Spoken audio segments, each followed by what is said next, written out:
बिहार के मुख्यमंत्री नीतीश कुमार की कई पहचान है। कभी लालू प्रसाद यादव को बड़ा भाई कहने वाले नीतीश कुमार ने ही जंगल राज बनाम सुशासन को मुद्दा बना बिहार में आरजेडी की सरकार को उखाड़ा था।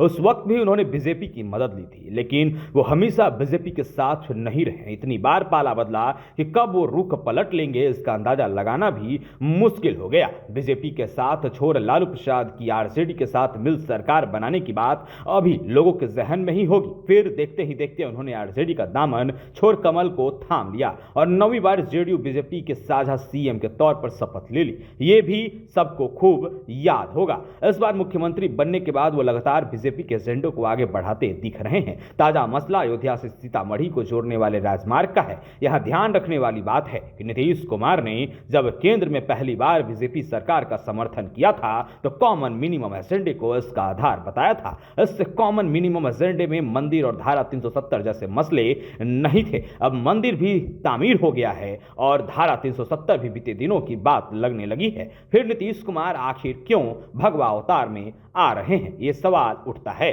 दरअसल नीतीश कुमार के बदले सुर के पीछे उनकी अपनी वही गहरी सोच मानी जा रही है। वह इस तरह से एक लिटमस टेस्ट करना चाहते हैं। यह भी लगता है कि उन्हें अपने इस प्रयोग और उसके नतीजे के सफल होने का यकीन भी हो चुका है। कुछ राजनीतिक विश्लेषक इसे नीतीश कुमार का आखिरी दाव भी कह रहे हैं, लेकिन बिहार की राजनीति में कोई भी दाव आखिर मान लिया जाए तो यह राज्य की राजनीति को हल्का कर देखने जैसा ही होगा। बहरहाल नीतीश के बदले तेवर के पीछे उनकी अपनी क्षमता है। बिहार की सत्ता पर काबिज हुए नीतीश कुमार को जल्द ही 2.5 दशक होने वाला है। करीब साल भर जीतन राम मांझी को कुर्सी देनी पड़ी थी, लेकिन बाकी समय नीतीश कुमार ही सीएम की कुर्सी पर ही रहे। इस दौरान कई चुनाव देख चुके हैं। नीतीश कुमार ने समझ लिया है कि अब चुनाव होने पर अकेले उन्हें सत्ता नहीं मिल सकेगी। महादलित और अति पिछड़ों का उनका वोट बैंक उस स्थिति में नहीं पहुंच पा रहा है कि सत्ता की चाबी उनके हाथ आ जाए। शराबबंदी को लेकर उनकी हकीकत सबके सामने आ चुकी है। महिलाओं को दी जाने वाली साइकिल की योजना पंचर हो चुकी है। उन्हें किसी भी हालात में उन स्वर्ण जातियों और पिछड़े वर्गों के साथ चाहिए ही जो फिलवक्त बीजेपी के साथ है। बीजेपी के साथ रहने पर राज्य के ऐसे मतदाता नापसंदगी के बाद भी उन्हें मान लेंगे। राज्य में दूसरी बड़ी ताकत आरजेडी की है, जिसका वोट बैंक सॉलिड है। उसके पास भी ये स्वर्ण और बीजेपी समर्थक पिछड़े नहीं जाने वाले।